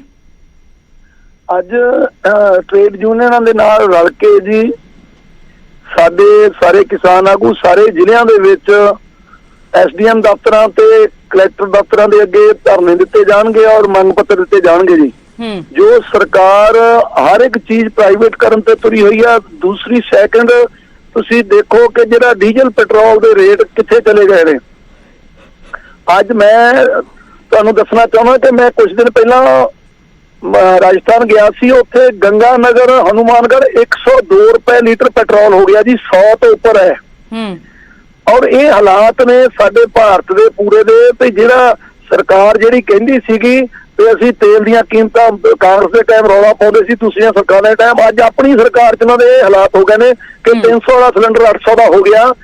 ਤੇ ਘਰ ਲੋਕਾਂ ਨੂੰ ਦੇਖੋ ਤੁਸੀਂ, ਜਦੋਂ ਡੀਜ਼ਲ ਤੇ ਪੈਟਰੋਲ ਦੇ ਰੇਟ ਵੱਧਦੇ ਆ ਤੇ ਹਰ ਇੱਕ ਚੀਜ਼ ਦੀ ਮਹਿੰਗਾਈ ਹੁੰਦੀ, ਕਿਉਂਕਿ ਟਰਾਂਸਪੋਰਟੇਸ਼ਨ ਦੇ ਕਿਰਾਏ ਵੱਧਦੇ ਆ ਤੇ ਉਹਦੇ ਨਾਲ ਵੱਡੀ ਮਾਰ ਹੈ। ਦੂਸਰੀ ਗੱਲ ਇਹ ਹੈ ਕਿ ਹਰ ਇੱਕ ਚੀਜ਼ ਨੂੰ ਪ੍ਰਾਈਵੇਟ ਕਰਨ ਲੱਗੇ ਹੋਏ ਆ ਤੇ ਸਾਰਾ ਕੁਝ ਪ੍ਰਾਈਵੇਟ ਹੀ ਕਰਨਾ। ਤੇ ਸਰਕਾਰ ਦੀ ਵੀ ਕੀ ਲੋੜ ਹੈ ਸਾਨੂੰ? ਤੇ ਸਰਕਾਰ ਵੀ ਮੈਂ ਤਾਂ ਕਹੂੰਗਾ ਕਿ ਪ੍ਰਾਈਵੇਟ ਇਹੋ ਕਰ ਲੈਣੀ ਚਾਹੀਦੀ ਹੈ। ਇਹ ਹਰ ਇੱਕ ਚੀਜ਼ ਨੂੰ ਪ੍ਰਾਈਵੇਟ, ਉਹਦੇ ਵਿਰੋਧ ਦੇ ਵਿੱਚ ਅੱਜ ਦੇ ਜਿਹੜੇ ਰੋਸ ਮੁਜ਼ਾਹਰੇ ਔਰ ਮੰਗ ਪੱਤਰ ਦਿੱਤੇ ਜਾਣੇ ਔਰ ਇਹ ਪ੍ਰੋਟੈਸਟ ਪੂਰੇ ਭਾਰਤ ਦੇ ਵਿੱਚ ਕੀਤਾ ਜਾ ਰਿਹਾ ਔਰ ਇਹ ਵੱਡੇ ਤੌਰ ਤੇ ਸਫਲ ਹੋਏਗਾ ਪੂਰੇ ਭਾਰਤ ਦੇ ਵਿੱਚ ਹੀ। ਤਾਂ ਮਨਜੀਤ ਸਿੰਘ ਰਾਏ ਜੀ, ਇਹ ਵੀ ਕਿਹਾ ਜਾ ਰਿਹਾ ਕਿ ਅਜੇ ਤਾਂ ਇੱਕ ਪਾਸੇ ਕਿਸਾਨੀ ਮੁੱਦਾ ਉਸੇ ਤਰ੍ਹਾਂ ਜਿਉਂ ਦਾ ਤਿਉਂ ਬਰਕਰਾਰ ਹੈ ਤੇ ਅਜਿਹੇ ਦੇ ਵਿੱਚ ਅੱਗੇ ਇਸ ਤਰ੍ਹਾਂ ਦੇ ਨਵੇਂ ਮੁੱਦੇ ਲੱਗਦਾ ਹੈ ਕਿ ਇਸ ਤਰ੍ਹਾਂ ਹੱਲ ਹੋ ਪਾਵੇਗਾ? ਦੇਖੋ ਮੈਂ ਦੱਸਣਾ ਚਾਹੁੰਦਾ ਅਮਰਿਤ ਜੀ, ਇਹ ਕੇਵਲ ਤੇ ਕੇਵਲ ਕਿਸਾਨੀ ਦਾ ਮੁੱਦਾ ਬਣਾ ਦਿੱਤਾ ਗਿਆ। ਇਹ ਤਿੰਨੋਂ ਬਿੱਲ ਵੀ ਸਾਰੇ ਵਰਗਾਂ ਲਈ ਇਹ ਜਿਹੜੇ ਘਾਤਕ ਨੇ ਜੀ। ਕਿਉਂਕਿ ਜਦੋਂ ਇਹ ਖੁੱਲ੍ਹ ਦੇਤੀ ਆਪਾਂ ਸਟੋਰ ਕਰਨੇ ਦੀ ਵੱਡਾ ਇਹਨਾਂ ਨੂੰ, ਇਹ ਤਿਜੋਰੀਆਂ ਆਪਣੀਆਂ ਭਰ ਲੈਣ, ਆਪਣੇ ਅੰਦਰ ਤਾਂ ਆਪਣੇ ਸ਼ੈਲੋ ਭਰ ਕੇ ਤਾਲੇ ਲਾ ਲੈਣ ਵੱਡੀਆਂ ਤਿਜੋਰੀਆਂ ਬਣਾ ਕੇ, ਤੇ ਆਮ ਵਰਗ ਨੂੰ 25 ਰੁਪਏ ਵਾਲੀ ਚੀਜ਼ ਜਿਹੜੀ ਆ ਉਹ 100 ਰੁਪਏ ਨੂੰ ਵੇਚਣਗੇ। ਇਹ ਹਰੇਕ ਵਰਗ ਤੇ ਭਾਰ ਪੈਣਾ ਜੀ। ਔਰ ਇਸ ਕਰਕੇ ਇਹ ਇਕੱਲੇ ਕਿਸਾਨੀ ਜਿਹੜੇ ਕਾਨੂੰਨ ਹੈਗੇ, ਤਿੰਨੋਂ ਕ੍ਰਿਸ਼ੀ ਕਾਨੂੰਨ, ਉਹਨਾਂ ਨੂੰ ਕਹਿ ਕੇ ਆਪਾਂ ਖੇਤੀ ਕਾਨੂੰਨ ਕਹਿ ਕੇ ਇਕੱਲੇ ਕਿਸਾਨਾਂ ਦੇ ਨਾ ਆਪਾਂ ਇਹਨਾਂ ਨੂੰ ਕਹੀਏ, ਹਰ ਵਰਗ ਦੀ ਲੜਾਈ ਹੈ। ਆਪਾਂ ਹਰ ਵਰਗ ਦੀ ਲੜਾਈ ਦੇ ਵਿੱਚ ਸਾਰੇ ਵਰਗ ਇਕੱਠੇ ਆ। ਔਰ ਜੇ ਕਿਤੇ ਪ੍ਰਾਈਵੇਟਾਈਜੇਸ਼ਨ ਕਰਦੇ ਆ ਤਾਂ ਵੀ ਅਸੀਂ ਇਕੱਠੇ ਆ। ਜੇ ਦੇਸ਼ ਦੇ ਵਿੱਚ ਬਿਨਾਂ ਵਜ੍ਹਾ ਤੋਂ ਤੇਲ ਦੀਆਂ ਕੀਮਤਾਂ, ਗੈਸ ਦੀਆਂ ਕੀਮਤਾਂ ਇਹ ਵਧਾਈ ਜਾ ਰਹੇ ਨੇ ਤਾਂ ਵੀ ਅਸੀਂ ਇਕੱਠੇ ਆ। ਕਹਿਣ ਦਾ ਭਾਵ ਹੈ ਦੇਸ਼ ਦੇ ਉੱਪਰ ਕੋਈ ਆਫਤ ਆਉਂਦੀ ਹੈ ਉੱਥੇ ਅਸੀਂ ਸਾਰੇ ਵਰਗ, ਕਿਸਾਨ, ਮਜ਼ਦੂਰ, ਜੀ ਹਰ ਵਰਗ ਅੱਜ ਦਾ ਇੱਕ ਦਿਨ ਦਾ ਇਹ ਪ੍ਰਦਰਸ਼ਨ ਕਰਕੇ ਇਹ ਗੱਲ ਇੱਥੇ ਖਤਮ ਹੋ ਜਾਵੇਗੀ ਜਾਂ ਫਿਰ ਅੱਗੇ ਦੀ ਕੋਈ ਰਣਨੀਤੀ ਵੀ ਬਣਾਈ ਗਈ ਹੈ? ਨਹੀਂ ਜੀ, ਅਗਲੀ ਰਣਨੀਤੀ ਤੁਸੀਂ ਦੇਖੋ, ਇਹ ਤਾਂ ਵੱਡਾ ਪ੍ਰੋਟੈਸਟ 26 ਦਾ ਅਸੀਂ ਜਿਹੜਾ ਪੂਰਾ ਭਾਰਤ ਬੰਦ ਦਾ ਸੱਦਾ ਦਿੱਤਾ, ਉੱਤੇ ਵੀ ਟ੍ਰੇਡ ਯੂਨੀਅਨ ਨਾਲ ਆਉਣਗੀਆਂ ਸਾਰੀਆਂ। ਔਰ ਉਹ ਵੀ ਸਾਰਾ ਹੀ ਪੂਰਾ ਭਾਰਤ, ਹਰ ਵਰਗ ਉਸ 'ਚ ਇਕੱਠਾ ਹੋਏਗਾ। ਇਹ ਅੱਗੇ ਤੋਂ ਅੱਗੇ ਸੰਘਰਸ਼ ਜਿਹੜਾ ਅੰਦੋਲਨ ਹੈ, ਇਹਨੂੰ ਜਨ ਅੰਦੋਲਨ ਇਸੇ ਤਰ੍ਹਾਂ ਬਣਨਾ ਜੀ, ਜਦੋਂ ਲੋਕਾਂ ਨੂੰ ਪਤਾ ਲੱਗਿਆ ਕਿ ਇਹ ਸਾਡੀ ਵੀ ਆਪਣੀ ਲੜਾਈ ਹੈ, ਇਕੱਲੀ ਇਹ ਕਿਸਾਨਾਂ ਦੀ ਲੜਾਈ ਨਹੀਂ, ਹਰ ਵਰਗ ਦੀ ਲੜਾਈ ਹੈ। ਤੇ ਫਿਰ ਇਹ ਜਿਹੜੀ ਸੈਂਟਰ ਸਰਕਾਰ ਬੈਠੀ ਹੈ, ਇਹਨੂੰ ਨੱਥ ਪਾਉਣ ਲਈ ਕਾਮਯਾਬ ਹੋਵਾਂਗੇ ਜੀ। ਜੀ ਮਨਜੀਤ ਸਿੰਘ ਰਾਏ ਜੀ, ਸ਼ੁਕਰੀਆ ਨਿਊਜ਼ 18 ਪੰਜਾਬ ਹਰਿਆਣਾ ਹਿਮਾਚਲ ਦੇ ਨਾਲ ਜੁੜਨ ਦੇ ਲਈ। ਤਾਂ ਮਨਜੀਤ ਸਿੰਘ ਰਾਏ ਕਿਸਾਨ ਆਗੂ ਜਿਨ੍ਹਾਂ ਨੇ ਕਿਹਾ ਕਿ ਇਹ ਸਿਰਫ ਕਿਸਾਨਾਂ ਦੀ ਲੜਾਈ ਨਹੀਂ ਹੈ, ਇਹ ਦੇਸ਼ ਵਾਸੀਆਂ ਦੀ ਲੜਾਈ ਹੈ। ਇਸ ਲਈ ਅੱਜ ਟ੍ਰੇਡ ਯੂਨੀਅਨਾਂ ਉਹਨਾਂ ਦੇ ਨਾਲ ਆਈਆਂ ਨੇ, ਆਮ ਲੋਕ ਉਹਨਾਂ ਦੇ ਨਾਲ ਜੁੜ ਰਹੇ ਨੇ। ਦੇਸ਼ ਭਰ ਦੇ ਵਿੱਚ ਅੱਜ ਹੱਲਾ ਬੋਲਿਆ ਜਾਵੇਗਾ ਤੇ ਅੱਗੇ ਵੀ 26 ਤਰੀਕ ਨੂੰ ਜੋ ਉਹਨਾਂ ਨੇ ਦੱਸਿਆ ਕਿ ਦੇਸ਼ ਬੰਦ ਕਰਨ ਦਾ ਸੱਦਾ ਦਿੱਤਾ ਗਿਆ ਹੈ, ਪੂਰਾ ਭਾਰਤ ਬੰਦ ਸੱਦਾ ਦਿੱਤਾ ਗਿਆ ਹੈ, ਕਿਉਂਕਿ ਸੰਯੁਕਤ ਕਿਸਾਨ ਮੋਰਚੇ ਦੇ ਵੱਲੋਂ ਜਦੋਂ ਬੈਠਕਾਂ ਕੀਤੀਆਂ ਗਈਆਂ ਸੀ ਸੰਯੁਕਤ ਕਿਸਾਨ ਮੋਰਚੇ ਦੇ ਵੱਲੋਂ, ਤਾਂ ਉਹ 32 ਕਿਸਾਨ ਜਥੇਬੰਦੀਆਂ ਨੇ ਇਹ ਫੈਸਲਾ ਲਿਆ ਸੀ ਕਿ 26 ਤਰੀਕ ਨੂੰ ਭਾਰਤ ਬੰਦ ਦੀ ਕਾਲ ਅਤੇ 15 ਮਾਰਚ ਨੂੰ ਇਹ ਮਹਿੰਗਾਈ ਦੇ ਖਿਲਾਫ ਜੋ ਹੱਲਾ ਬੋਲਿਆ ਜਾਵੇਗਾ। ਹਰਜੀਤ ਗਰੇਵਾਲ ਬੀਜੇਪੀ ਆਗੂ ਸਾਡੇ ਨਾਲ ਜੁੜੇ ਨੇ। ਤਾਂ ਹਰਜੀਤ ਗਰੇਵਾਲ ਜੀ, ਇੱਕ ਪਾਸੇ ਅੰਦੋਲਨ ਖੇਤੀ ਕਾਨੂੰਨਾਂ ਦੇ ਖਿਲਾਫ ਤਾਂ ਜਾਰੀ ਸੀ, ਪਰ ਅੱਜ ਹੱਲਾ ਬੋਲ ਪੂਰੇ ਦੇਸ਼ ਦੇ ਵਿੱਚ ਹੈ ਕਿਸਾਨਾਂ ਦਾ ਤੇ ਨਾਲ ਟ੍ਰੇਡ ਯੂਨੀਅਨਾਂ ਦਾ ਸਾਥ ਮਿਲ ਰਿਹਾ ਮਹਿੰਗਾਈ ਦੇ ਮੁੱਦੇ ਤੇ। ਦੇਖੋ, ਸਭ ਤੋਂ ਬੜੀ ਗੱਲ ਇਹ ਹੈ ਕਿ ਇਹ ਕਿਸਾਨ ਅੰਦੋਲਨ ਜਿਹੜਾ ਨਾ, ਇੱਕ ਕਿਸਾਨ ਦੇ ਮੋਢੇ ਤੇ ਰੱਖ ਕੇ ਸਰਕਾਰ ਦੇ ਖਿਲਾਫ ਤੇ ਮੋਦੀ ਜੀ ਦੇ ਖਿਲਾਫ ਇੱਕ ਗਹਿਰੀ ਸਾਜ਼ਿਸ਼ ਆ ਜਿਹੜਾ ਇਹ ਕਰ ਰਹੇ। ਇਹਦੇ ਵਿੱਚ ਕਿਸਾਨ ਦਾ ਭਲਾ ਕੁਝ ਨਹੀਂ ਕਰ ਰਹੇ। ਜੇ ਕਿਸਾਨ ਦਾ ਭਲਾ ਇਹਨਾਂ ਨੇ ਕਰਨਾ ਹੋਵੇ ਤਾਂ ਸਭ ਤੋਂ ਬੜੀ ਗੱਲ ਇਹ ਹੈ ਕਿ ਇਹ ਜਿਹੜੀਆਂ ਇਹਨਾਂ ਦੀਆਂ ਅਸੀਂ ਸਾਰੀਆਂ ਡਿਮਾਂਡਸ ਜਿਹੜੀਆਂ ਨੇ ਮੰਨ ਲਈਆਂ, ਉਸ ਦੇ ਬਾਵਜੂਦ ਉੱਥੋਂ ਧਰਨੇ ਤੋਂ ਉਹਨਾਂ ਨੂੰ ਉਠਾਉਂਦੇ। ਇਹ ਕਹਿੰਦੇ ਕਿ ਦਸੰਬਰ ਤੱਕ ਚੱਲੇਗਾ ਔਰ ਵੈਸਟ ਬੰਗਾਲ ਚਲੇ ਗਏ ਸਰਕਾਰ ਦੇ ਖਿਲਾਫ, ਬਾਕੀ ਜਗ੍ਹਾ ਚਲੇ ਗਏ। ਇਹਨਾਂ ਦੀ ਮਨਸ਼ਾ ਸਾਫ਼ ਆ ਕਿ ਇਹ ਤਾਂ ਪੋਲੀਟੀਕਲ ਕੰਮ ਹੋ ਰਿਹਾ, ਰਾਜਨੀਤੀ ਕਰ ਰਹੇ ਆ। ਇਹ ਕੋਈ ਕਿਸਾਨ ਦਾ ਭਲਾ ਨਹੀਂ ਕਰ ਰਹੇ, ਕਿਸਾਨ ਦਾ ਹਿੱਤ ਨਹੀਂ ਕਰ ਰਹੇ। ਉਹ ਸਰਕਾਰ ਦੇ ਖਿਲਾਫ ਔਰ ਜਿਸ ਤਰ੍ਹਾਂ ਦੀਆਂ ਇਹ ਹਰਕਤਾਂ ਕਰਦੇ ਆ ਡੈਮੋਕ੍ਰੇਸੀ 'ਚ ਧਰਨੇ ਪ੍ਰਦਰਸ਼ਨ ਕਰ ਸਕਦੇ ਆ, ਉਹਦੇ ਤੇ ਸਾਨੂੰ ਕੋਈ ਇਤਰਾਜ਼ ਨਹੀਂ ਹੈ। ਸਾਡੀ ਸਰਕਾਰ ਦੇ ਨਾਲ ਲੋਕ ਵੀ ਹੈਗੇ, ਕਿਸਾਨ ਵੀ ਹੈਗੇ, ਪਰ ਇਹਨਾਂ ਦੀ ਇੱਕੋ ਹੀ ਗੱਲ, ਮੇਰੀ ਇਹਨਾਂ ਨੂੰ ਪ੍ਰਾਰਥਨਾ ਹੈਗੀ ਹੈ ਕਿ ਇਹ ਜਿਹੜੀ ਅਨਡੈਮੋਕ੍ਰੈਟਿਕ ਕੰਮ ਕਰ ਰਹੇ ਆ, ਡੈਮੋਕ੍ਰੇਸੀ 'ਚ ਵੀ ਵਿਸ਼ਵਾਸ ਨਹੀਂ ਹੈ। ਲੋਕਾਂ ਤੇ ਹਮਲੇ ਕਰਨਾ, ਕਿਸੇ ਨੂੰ ਚੱਲਣ ਫਿਰਨ ਵੀ ਨਾ ਦੇਣਾ। ਕੱਲ ਵਿਜੇ ਸਾਂਪਲਾ ਜੀ ਨੂੰ ਇਹਨਾਂ ਨੇ ਰੋਕਿਆ, ਕਦੇ ਉਹ ਹਾਲਾਂਕਿ ਸੰਵਿਧਾਨਕ ਪਦ ਤੇ ਨੇ, ਹੁਣ ਪੋਲੀਟੀਕਲ ਪਾਰਟੀ ਨਾਲ ਉਹਨਾਂ ਦਾ ਸੰਬੰਧ ਨਹੀਂ ਹੈ, ਤੇ ਉਸ ਦੇ ਬਾਵਜੂਦ ਵੀ ਇਹ ਕੋਈ ਵੀ ਕਿਸੇ ਨੂੰ ਵੀ ਆਪਣੀ ਡਿਊਟੀ ਨਹੀਂ ਪਰਫਾਰਮ ਕਰਦੇ ਦੇ ਰਹੇ। ਸਾਡੇ ਵਰਕਰਾਂ ਤੇ ਹਮਲੇ ਕਰ ਰਹੇ ਆ। ਜੀ ਤੁਸੀਂ ਕਹਿ ਰਹੇ ਹੋ ਕਿ ਮੰਗਾਂ ਮੰਨ ਲਈਆਂ ਗਈਆਂ ਨੇ ਕਿਸਾਨਾਂ ਦੀਆਂ ਤੇ ਬਾਵਜੂਦ ਇਸ ਤੇ ਧਰਨਾ ਦੇ ਰਹੇ ਨੇ। ਕਿਹੜੀ ਮੰਗ ਤੁਸੀਂ ਖੇਤੀ ਕਾਨੂੰਨਾਂ ਨੂੰ ਲੈ ਕੇ ਕਿਹੜੀਆਂ ਮੰਗਾਂ ਮੰਨਣ ਦੀ ਗੱਲ ਕਰਦੇ ਪਏ? ਜੋ ਟਾਈਮ ਪੀਰੀਅਡ ਇੱਕ ਸਟੇ ਲਗਾਉਣ ਦੀ ਗੱਲ ਕਹੀ ਸੀ। ਨਹੀਂ, ਇਹਨਾਂ ਨੂੰ ਅਸੀਂ ਇਹ ਕਿਹਾ ਮੀਟਿੰਗ ਦੇ ਅੰਦਰ ਕਿ ਬਈ ਇਹ ਪਹਿਲੀ ਗੱਲ ਤਾਂ ਇਹ ਹੈ ਕਿ ਕਾਨੂੰਨ ਨੂੰ ਹੋਲਡ ਤੇ ਪਾ ਦਿੰਦੇ ਆ। ਤੁਸੀਂ 5 ਮੈਂਬਰ ਦੀ ਕਮੇਟੀ ਦੇ ਦਿਓ। ਕਾਨੂੰਨ 'ਚ ਕੀ ਹੁੰਦਾ? ਕਾਨੂੰਨ ਦੇ ਅੰਦਰ ਜੋ ਮਦਾਂ ਲਿਖੀਆਂ ਨੇ ਉਹੀ ਹੁੰਦੀਆਂ ਨੇ ਨਾ, ਕਿ ਵੀ ਜੋ ਤੁਸੀਂ ਲਿਖਣਾ ਚਾਹੁੰਦੇ ਹੋ ਸਰਕਾਰੀ ਅਧਿਕਾਰੀਆਂ ਨਾਲ ਬੈਠ ਕੇ ਲਿਖ ਲਓ। ਇਸ ਕਾਨੂੰਨ 'ਚ ਜੋ ਵੀ ਬਦਲਾਅ ਕਰਨਾ ਚਾਹੁੰਦੇ ਹੋ ਉਹ ਕਰ ਲਓ। ਉਸ ਦੇ ਬਾਵਜੂਦ ਵੀ ਇਹਨਾਂ ਨੇ ਕਿਹਾ ਜੀ ਅਸੀਂ ਤਾਂ ਲੋਕਾਂ ਨੂੰ ਇਹ ਸਮਝਾ ਕੇ ਲਿਆਏ ਸੀ ਇੱਥੇ ਬਾਰਡਰਾਂ ਤੇ ਕਿ ਬਈ ਇਹ ਕਾਨੂੰਨ ਰੱਦ ਕਰਵਾਓਗੇ। ਭਾਸ਼ਾ ਕਹੋ ਤੁਸੀਂ ਰੱਦ ਕਰਨ ਵਾਲੀ, ਬਾਕੀ ਚਾਹੇ ਤੁਸੀਂ ਕੁਛ ਵੀ ਨਾ ਕਰੋ, ਨਹੀਂ ਸਾਨੂੰ ਉਹਨਾਂ ਨੇ ਮਾਰ ਦੇਣਾ। ਮਤਲਬ ਇਹ ਡੈਮੋਕ੍ਰੇਸੀ ਤੁਸੀਂ ਦੇਖੋ ਕਿ ਉਹਨਾਂ ਨੂੰ ਗੁੰਮਰਾਹ ਕਰਕੇ ਲਿਆਏ ਨੇ। ਸਾਡੇ ਕੋਲ ਐਡਮਿਟ ਕੀਤਾ ਇਹਨਾਂ ਨੇ, ਇਹ ਇਹਨਾਂ ਨੇ ਬਹੁਤ ਬੜਾ ਗੁਨਾਹ ਕਰ ਰਹੇ ਤੁਸੀਂ ਕਹਿ ਰਹੇ ਹੋ ਕਿ ਐਡਮਿਟ ਕੀਤਾ ਹੈ। ਜਾਣ ਲੈਣੇ ਆ, ਸਾਡੇ ਨਾਲ ਹਰਿੰਦਰ ਸਿੰਘ ਲੱਖੋਵਾਲ ਜੁੜੇ ਨੇ। ਤਾਂ ਲੱਖੋਵਾਲ ਜੀ, ਸੁਣਿਆ ਤੁਸੀਂ ਹਰਜੀਤ ਗਰੇਵਾਲ ਕਹਿ ਰਹੇ ਨੇ ਕਿ ਅਸੀਂ ਤਾਂ ਕਹਿੰਦੇ ਮੁੱਦਾ ਹੱਲ ਕਰ ਦਿੱਤਾ ਹੈ, ਪਰ ਬਾਵਜੂਦ ਇਸ ਦੇ ਕਿਉਂਕਿ ਤੁਸੀਂ ਇਹ ਗੱਲ ਕਹਿ ਕੇ ਲੈ ਕੇ ਆਏ ਸੀ ਕਿਸਾਨਾਂ ਨੂੰ ਜਾਂ ਜਿਹੜੇ ਆਮ ਲੋਕ ਨੇ ਕਿ ਅਸੀਂ ਤਾਂ ਰੱਦ ਕਰਵਾ ਕੇ ਜਾਵਾਂਗੇ, ਸਿਰਫ ਇਸ ਗੱਲ ਕਰਕੇ ਗੱਲ ਅੜੀ ਪਈ ਹੈ। ਨਹੀਂ, ਜਦ ਕਾਨੂੰਨ ਹੀ ਮਾੜੇ ਨੇ, ਕਾਨੂੰਨਾਂ ਦੇ ਵਿੱਚ ਹੈ ਹੀ ਕੁਝ ਨਹੀਂ। ਇਹਨਾਂ ਨੇ ਕਾਨੂੰਨ ਬਣਾਏ ਕਿਉਂ? ਇਹਨਾਂ ਨੇ ਕਿਸਾਨਾਂ ਨਾਲ ਕਿਸੇ ਨਾਲ ਗੱਲਬਾਤ ਕੀਤੀ, ਕਿਸੇ ਨਾਲ ਸਲਾਹ ਕੀਤੀ? ਕੋਈ ਵੀ ਕਾਨੂੰਨ ਬਣਦਾ ਉਹ ਸੰਬੰਧਿਤ ਧਿਰ ਨਾਲ ਗੱਲਬਾਤ ਸਰਕਾਰ ਨੂੰ ਕਰਨੀ ਚਾਹੀਦੀ ਹੈ। ਚੁਣੀ ਹੋਈ ਸਰਕਾਰ ਆ, ਡਿਕਟੇਟਰਸ਼ਿਪ ਥੋੜ੍ਹਾ ਕਰਨੀ ਹੈ ਇਹਨਾਂ ਨੇ। ਜੇ ਹੁਣੇ ਮੰਨ ਕੇ, ਪਹਿਲਾਂ ਤਾਂ ਮੰਨਦੇ ਨਹੀਂ ਸੀ ਸਾਡੇ ਕਾਨੂੰਨ ਖਰਾਬ ਨੇ, ਅਸੀਂ ਇਹਨਾਂ ਨੂੰ ਬਣਾਤਾ ਵੀ ਤੁਹਾਡੇ ਸਾਰੇ ਖਰਾਬ ਆ। ਹੁਣੇ ਆਪ ਮੰਨੀ ਜਾਂਦੇ ਵੀ ਸਾਡੇ ਸਾਰੇ ਕਾਨੂੰਨਾਂ 'ਚ ਨੁਕਸ ਆ, ਉਹਨਾਂ ਨੂੰ ਖਤਮ ਕਰੋ। ਦੁਬਾਰਾ ਨਵੇਂ ਬਣ ਜਾਣਗੇ, ਸਾਡੇ ਨਾਲ ਕਮੇਟੀ ਬਣਾਓ, ਦੁਬਾਰਾ ਕਾਨੂੰਨ ਬਣ ਜਾਣਗੇ। ਉਹ ਜਦ ਫੜੀ ਹੋਈ ਆ। ਤਾਂ ਹਰਜੀਤ ਗਰੇਵਾਲ ਜੀ ਕਹਿੰਦੇ ਨੇ ਕਿ ਤਾਨਾਸ਼ਾਹੀ ਰਵੱਈਆ ਕਿਉਂ ਅਪਣਾ ਰਹੇ ਹੋ, ਗੱਲਬਾਤ ਕਰਦੇ ਆ ਟੇਬਲ ਤੇ ਬੈਠ ਕੇ, ਤੁਸੀਂ ਕਹਿੰਦੇ ਹੋ ਕਿ ਸਟੇ ਲਗਾ ਲਓ, ਪਰ ਉਹ ਕਹਿੰਦੇ ਨੇ ਕਿ ਦੁਬਾਰਾ ਅਸੀਂ ਗੱਲਬਾਤ ਕਰ ਲੈਂਦੇ ਆ, ਜਿਹੜੀ ਚੀਜ਼ ਚੰਗੀ ਨਹੀਂ ਹੈ ਉਹ ਤਾਂ ਤੁਸੀਂ ਵੀ ਹੁਣ ਮੰਨ ਗਏ ਹੋ ਕਿ ਇਸ ਦੇ ਵਿੱਚ ਨੁਕਸ ਹੈ। ਇਸ ਤਰ੍ਹਾਂ ਜਿਹੜਾ ਇਹ ਕਹਿੰਦੇ ਸਲਾਹ ਨਹੀਂ ਕੀਤੀ ਗਈ, ਪਰ ਰਾਜੇਵਾਲ ਜੀ ਅੱਜ ਤੋਂ 4 ਸਾਲ ਪਹਿਲਾਂ ਉਹਨਾਂ ਮੀਟਿੰਗਾਂ ਜਾਂਦੇ ਰਹੇ ਨੇ, ਹੋਰ ਵੀ ਕਿਸਾਨ ਆਗੂ ਗਏ ਨੇ, ਔਰ ਈਵਨ ਸਰਦਾਰ ਪ੍ਰਕਾਸ਼ ਸਿੰਘ ਬਾਦਲ ਜੀ ਦੇ ਟਾਈਮ ਤੋਂ ਇਹਦੇ ਤੇ ਚਰਚਾ ਚੱਲ ਰਹੀ ਹੈ, ਉਹ ਵੀ ਮੀਟਿੰਗਾਂ 'ਚ ਗਏ ਨੇ। ਉਸ ਤੋਂ ਬਾਅਦ ਇਹ ਬੀਬਾ ਹਰਸਿਮਰਤ ਨੇ ਉੱਤੇ ਸਹੀ ਪਾਈ ਹੈ, ਔਰ ਕੈਪਟਨ ਅਮਰਿੰਦਰ ਸਿੰਘ ਉਹਨਾਂ ਮੀਟਿੰਗਾਂ 'ਚ ਸਹਿਮਤੀ ਦਿੱਤੀ ਹੈ, ਔਰ ਇਹ ਸਾਰੇ ਸਬੂਤ ਸਰਕਾਰ ਦੇ ਕੋਲ ਨੇ। ਪਰ ਇਹ ਕਈ ਚੀਜ਼ਾਂ ਹੁੰਦੀਆਂ ਜਿਹੜੀਆਂ ਆਮ ਲੋਕਾਂ ਤੱਕ ਨਹੀਂ ਜਾ ਸਕਦੀਆਂ, ਨਹੀਂ ਗਈਆਂ, ਤੇ ਉਹਨਾਂ ਨੂੰ ਗੁੰਮਰਾਹ ਕਰਨ 'ਚ ਕਾਮਯਾਬ ਹੋ ਗਏ। ਇਹਨਾਂ ਦੀਆਂ ਲੱਖੋਵਾਲ ਸਾਹਿਬ ਨੂੰ ਮੇਰੀ ਪ੍ਰਾਰਥਨਾ, ਇਹ ਇਹਨਾਂ 'ਚੋਂ ਸਮਝਦਾਰ ਨੇ ਕੁਛ, ਤੇ ਮੈਂ ਇਸੇ ਕਰਕੇ ਇਹਨਾਂ ਨੂੰ ਕਹਿਣਾ ਕਿ ਭਾਈ ਜੋ ਵੀ ਹੈ ਬੈਠ ਕੇ ਤੁਸੀਂ ਜਿਹੜਾ ਜਿਹਾ ਕਾਨੂੰਨ ਚਾਹੁੰਦੇ ਹੋ ਉਹ ਜਿਹਾ ਬਣਾ ਲਵੋ, ਆ ਕੇ ਗੱਲ ਕਰੋ, ਖਤਮ ਕਰੋ, ਇਹਨਾਂ ਨੂੰ ਸੜਕਾਂ ਤੋਂ ਉਠਾਓ। ਤਾਂ ਹਰਜੀਤ ਗਰੇਵਾਲ ਜੀ ਗੱਲਬਾਤ ਹੀ ਤਾਂ ਨਹੀਂ ਹੋ ਰਹੀ ਨਾ, ਉਹ ਡੈਡਲੌਕ ਬਰਕਰਾਰ ਹੈ, ਉਹ ਟੁੱਟੇਗਾ ਕਿਸ ਤਰ੍ਹਾਂ? ਨਹੀਂ ਡੈਡਲੌਕ ਕੋਈ ਨਹੀਂ ਹੈ। ਇਹ ਤਾਂ ਅੱਜ ਕਹਿਣ ਫੋਨ ਕਰਕੇ ਐਗਰੀਕਲਚਰ ਮਿਨਿਸਟਰ ਨੂੰ ਹੀ ਸਿੱਧਾ ਫੋਨ ਕਰ ਦੇਣ ਕਿ ਜੀ ਅਸੀਂ ਗੱਲ ਕਰਨ ਨੂੰ ਤਿਆਰ ਆ ਸਾਡੀ ਗੱਲ ਆ, ਤੇ ਜੇ ਇਹ ਰੱਦ ਕਰਨਾ ਇੱਕ ਸਰਕਾਰ ਦੀ ਅੜੀ ਇਹਨਾਂ ਨੇ ਕੀਤੀ ਹੋਈ ਹੈ, ਔਰ ਸਰਕਾਰ ਦੀ ਨੱਕ ਵੱਢਣਾ ਚਾਹੁੰਦੇ ਆ, ਉਹ ਠੀਕ ਨਹੀਂ ਹੈ। ਇਹ ਵੀ ਇਸੇ ਦੇਸ਼ ਦੇ ਵਸਿੰਦੇ ਨੇ, ਇਸ ਦੇਸ਼ ਦੇ ਲਈ ਇਹ ਅੰਨ ਪੈਦਾ ਕਰਦੇ ਨੇ, ਤੇ ਉਹਨਾਂ ਦੀ ਅਗਵਾਈ ਕਰਦੇ ਨੇ। ਅਸਲ 'ਚ ਉਹ ਤਾਂ ਵਿਚਾਰਿਆਂ ਨੂੰ ਤਾਂ ਇਹ ਕਹੇ ਤੁਹਾਡੀਆਂ ਤਾਂ ਜ਼ਮੀਨਾਂ ਖੋਹ ਲੈਣੀਆਂ ਨੇ, ਉਹਨਾਂ ਦੀ ਕਿਸੇ ਦੀ ਜ਼ਮੀਨ ਕਿਸੇ ਨੇ ਨਹੀਂ ਖੋਣੀ, ਉਹ ਮਾਰਨ ਤੇ ਹੋ ਕੇ ਆ ਗਏ। ਚਲੋ ਇਹੀ ਗੱਲਾਂ ਪਿਛਲੇ ਬੜੇ ਮਹੀਨਿਆਂ ਤੋਂ ਚੱਲ ਰਹੀਆਂ ਨੇ, ਤੇ ਲੱਖੋਵਾਲ ਜੀ ਉਹੀ ਗੱਲ ਬਾਰ-ਬਾਰ ਜੋ ਕਹਿੰਦੇ ਨੇ ਕਿ ਅੜੀ ਛੱਡ ਦੋ, ਤੇ ਹੁਣ ਤੇ ਇਹ ਵੀ ਕਹਿ ਦਿੱਤਾ ਹੈ ਕਿ ਤੁਸੀਂ ਫੋਨ ਕਰੋ ਐਗਰੀਕਲਚਰ ਮਿਨਿਸਟਰ ਨੂੰ, ਤੁਸੀਂ ਫੋਨ ਕਰਕੇ ਕਹਿ ਦਿਓ ਕਿ ਅਸੀਂ ਗੱਲਬਾਤ ਲਈ ਤਿਆਰ ਹਾਂ। ਬਿਲਕੁਲ ਨਹੀਂ, ਸੱਦਾ ਪੱਤਰ ਹਮੇਸ਼ਾ ਸਰਕਾਰ ਵੱਲੋਂ ਹੀ ਸਾਨੂੰ ਆਇਆ, ਸਰਕਾਰ ਹੀ ਦਵੇ, ਅਸੀਂ ਗੱਲਬਾਤ ਕਰਨ ਲਈ ਤਿਆਰ ਹਾਂ। ਹਰਜੀਤ ਗਰੇਵਾਲ ਜੀ ਕਹਾਉਣ ਕਹਿਣ ਸਾਨੂੰ ਪਰਸੋਂ ਦਾ ਟਾਈਮ ਦਿਵਾਉਣ, ਅਸੀਂ ਗੱਲਬਾਤ ਜਾਣ ਲਈ ਤਿਆਰ। ਅਸੀਂ ਤਾਂ ਭੱਜੇ ਨਹੀਂ ਗੱਲਬਾਤ, ਅਸੀਂ ਉੱਥੇ ਪਿਕਨਿਕ ਮਨਾਉਣ ਥੋੜ੍ਹੇ ਬੈਠੇ ਹਾਂ ਸੜਕਾਂ ਤੇ, ਅਸੀਂ ਤਾਂ ਗੱਲਬਾਤ ਕਰਨ ਲਈ ਆਏ ਹਾਂ, ਮਸਲੇ ਹੱਲ ਕਰਾਉਣ ਆਏ ਹਾਂ। ਕੋਈ ਦੁਸ਼ਮਣ ਥੋੜ੍ਹਾ ਸਾਡੀ ਸਾਡੀ ਸਰਕਾਰ ਬਣਾਈ ਹੋਈ ਹੈ, ਮਸਲੇ ਹੱਲ ਕਰਾਉਣ, ਸਾਡੇ ਗਰੇਵਾਲ ਸਾਹਿਬ ਮੂਹਰੇ ਲੱਗਣ, ਤੇ ਅਸੀਂ ਤਾਂ ਤਿਆਰ ਹਾਂ। ਹਰਜੀਤ ਗਰੇਵਾਲ ਜੀ ਉਹੀ ਗੱਲ ਜਿਹੜੀ ਪਹਿਲਾਂ ਵੀ ਕਿਸਾਨ ਜਥੇਬੰਦੀਆਂ ਜਦੋਂ ਬੜੇ ਲੰਬੇ ਸਮੇਂ ਤੱਕ ਗੈਪ ਪੈ ਜਾਂਦਾ ਸੀ, ਤਾਂ ਕਹਿੰਦੇ ਨੇ ਕਿ ਹੁਣ ਉਸ ਗੱਲ ਤੇ ਨਾ ਗੱਲ ਰੁਕੀ ਰਹਿ ਜਾਵੇ ਕਿ ਸੱਦਾ ਕੌਣ ਦੇਵੇਗਾ, ਤਾਂ ਤੁਸੀਂ ਕਹਿੰਦੇ ਨੇ ਕਹਿ ਦਿਓ, ਕਿਉਂਕਿ ਹੁਣ ਤੱਕ ਜਿਹਦੇ ਸੱਦੇ ਆਏ ਨੇ ਸਰਕਾਰ ਵੱਲੋਂ ਹੀ ਆਏ ਨੇ। ਇੱਕ ਹੋਰ ਸਹੀ ਲੱਖੋਵਾਲ ਸਾਹਿਬ ਇਹ ਕਹਿਣ, ਇਹ ਬੜੇ ਸੌਫਟ ਨੇ, ਔਰ ਇਹ ਸਾਰਾ ਸਮਝਦੇ ਵੀ। ਇਹਨਾਂ ਦੇ ਪਿਤਾ ਜੀ ਨੇ ਬਹੁਤ ਸੰਘਰਸ਼ ਕੀਤਾ ਕਿਸਾਨਾਂ ਦੇ ਲਈ, ਸ਼ੁਰੂ ਤੋਂ ਕਰਦੇ ਆ ਰਹੇ ਆ। ਮੇਰੀ ਇਹਨਾਂ ਨੂੰ ਇਹੀ ਪ੍ਰਾਰਥਨਾ ਹੈਗੀ ਆ ਕਿ ਤੁਸੀਂ ਇੱਕ ਵਾਰ ਇਹ ਅੜੀ ਛਡਵਾ ਦਿਓ, ਤੇ ਜਿਹੜੀਆਂ ਗੱਲਾਂ ਕਹੋ ਸਰਕਾਰ ਮੰਨਣ ਨੂੰ ਤਿਆਰ ਆ। ਪਰਸੋਂ ਕਹੋ ਪਰਸੋਂ ਗੱਲ ਹੋ ਜੂਗੀ, ਤੁਹਾਡੇ ਨਾਲ ਗੱਲ ਕਰ ਲੈਂਦੇ ਆ ਕਰਕੇ। ਇਹ ਵੀ ਕੋਈ ਸਰਕਾਰ ਦੀ ਅੜੀ ਨਹੀਂ ਹੈ ਕਿ ਵੀ ਤੁਸੀਂ ਕੋਈ ਫੋਨ ਕਰਕੇ ਕਹੋ, ਪਰ ਸਹਿਮਤੀ ਤਾਂ ਤੁਹਾਨੂੰ ਦੇਣੀ ਪਏਗੀ ਨਾ ਕਿ ਅਸੀਂ ਆ ਰਹੇ ਹਾਂ ਜੀ, ਇਹ ਗੱਲ ਨੂੰ ਖਤਮ ਕਰਨਾ ਆਪਾਂ ਬੈਠ ਕੇ।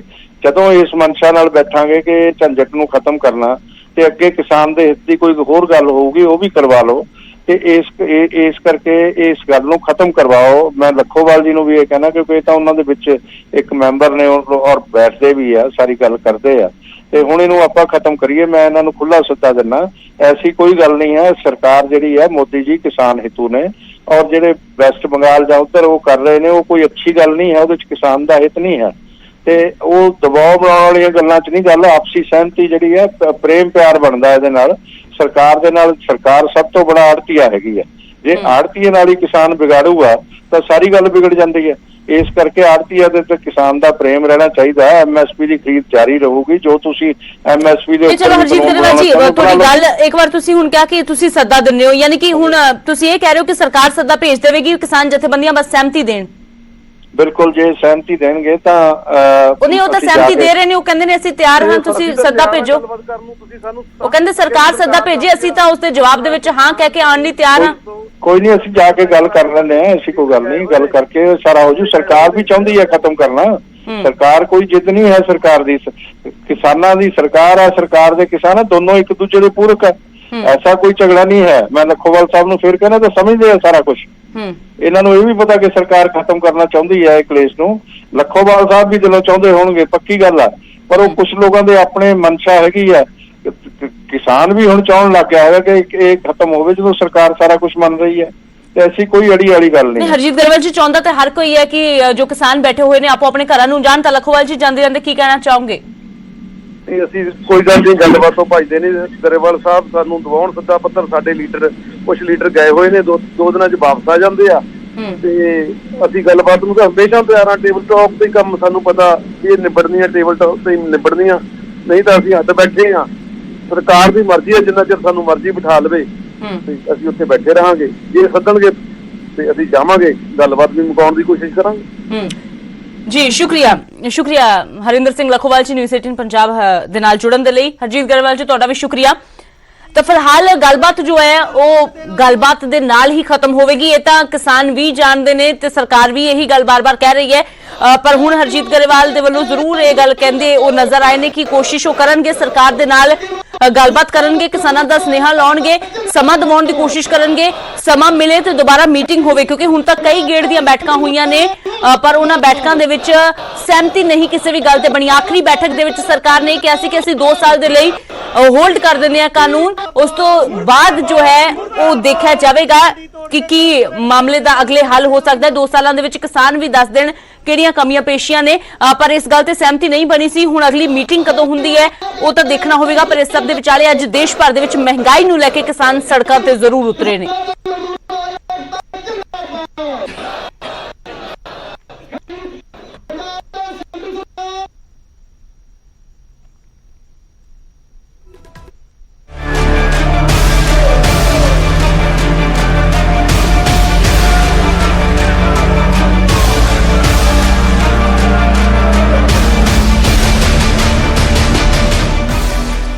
ਤੇ ਗੱਲ ਕਰਦੇ ਹਾਂ ਹੁਣ ਸਰਕਾਰੀ ਬੈਂਕਾਂ ਦੀ, ਜਿਨ੍ਹਾਂ ਦੇ ਵਿੱਚ 2 ਦਿਨ ਦੀ ਹੜਤਾਲ ਹੈ।